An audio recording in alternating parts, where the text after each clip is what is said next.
Greetings, friends. It's Denise again with Denise's Dancing Paintbrush, and today I have another collage from my alphabet fairy tale book. This one is the story for V, the story of the Vizir Who Was Punished, an Arab fairy tale or folk tale. So I'll tell the story. In ages past, there was a greedy and heartless king who had a son he loved very much. The prince loved to go hunting, and the king could not refuse him, and so he ordered his grand vizier to always go with the prince and never lose sight of him. One day, while the prince was hunting, a stag ran out onto the path ahead of him, and thinking that the vizier was right behind him, the prince sped his horse on to chase this stag. He rode so long and so hard that he found himself in a part of the forest that he did not recognize, and he was quite alone. Since he lost the stag, he turned to find his way back, but was hopelessly lost. While searching for the road home, the prince happened upon a beautiful young lady crying bitterly beside the path. The prince approached and asked who she was and why she was crying. "I am the daughter of a great Indian king, and I fell off my horse and he rode away. I'm lost," she said. The prince had pity on the beautiful young princess and vowed he would help her. He took her on his own horse, and together they came upon a ruined old palace covered with vines. The princess slid off the horse and went inside. Curious, the prince followed her and heard her say to someone inside, "Rejoice, my children! I have brought you a nice fat youth to eat." And then he heard other voices replying, bring him, we're hungry." Immediately the prince knew he was in great danger and ran back to his horse and jumped on, for he realized the beautiful princess was really an ogress who lived in the desolate parts of the forest and devoured passers-by. Just as the prince turned his horse to leave, the pretended princess appeared. She could see that she had lost her prey, and so she said, "Don't be afraid, I'll grant you one request." The prince said, "I'm lost. I need to find the road home." "Keep on this path," the ogress said, "and you will find it just ahead." The prince rushed off as if the devil were on his heels, and just as the ogress had said, the path did lead to the road, and soon he was home at the palace. When he saw his father, he told the king all that had happened to him and his lucky escape. The king was furious at the vizier for not being more diligent and watching his son, and ordered him to appear. When the vizier presented himself, he knew his life was hanging by a thread. "What do you have to say for yourself before I order your execution?" the king asked. Thinking quickly, the vizier remembered that the king had recently been cured of stomach troubles by the physician Douban. "My king, as my final act, I'll warn you about your enemy who will soon kill you. You think the physician Douban has cured you, but he is, in reality, slowly killing you with his potions."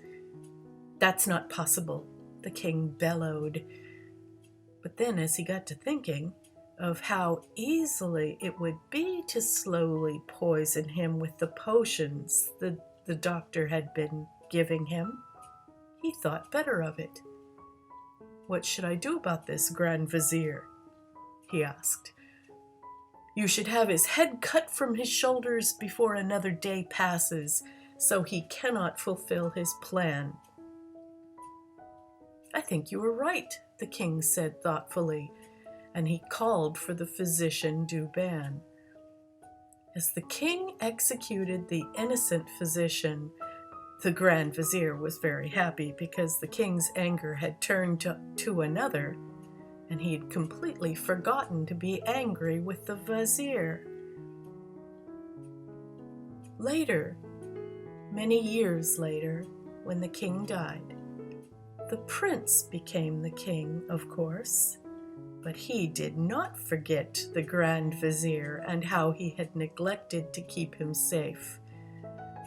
The king, the new king, had the Vizier executed that same day. Okay, I guess justice does reign. Finally. This one was a hard one to illustrate because I was torn on what picture to use. Should I use a picture of a prince on a white horse running after a stag?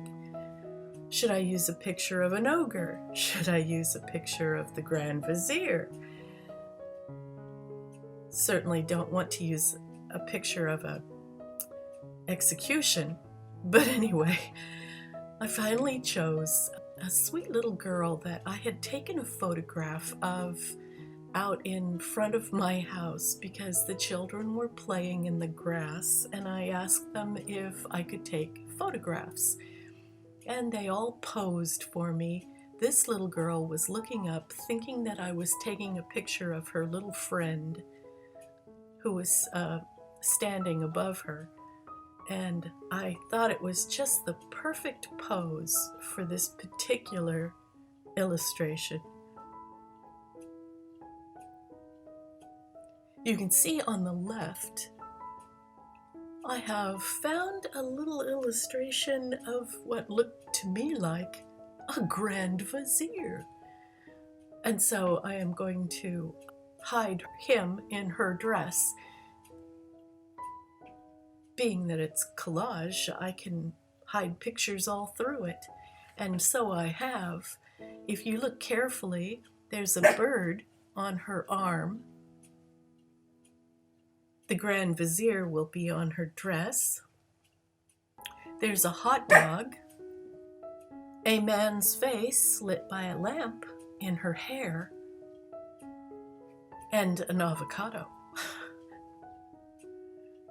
Oh, actually, I think there are two birds in this picture. I think there's a bird in her hair also, a dark bird.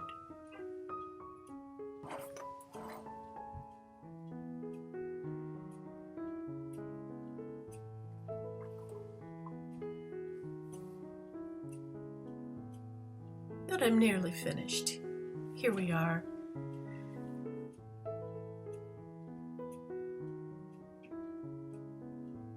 Just need a few ruffles on her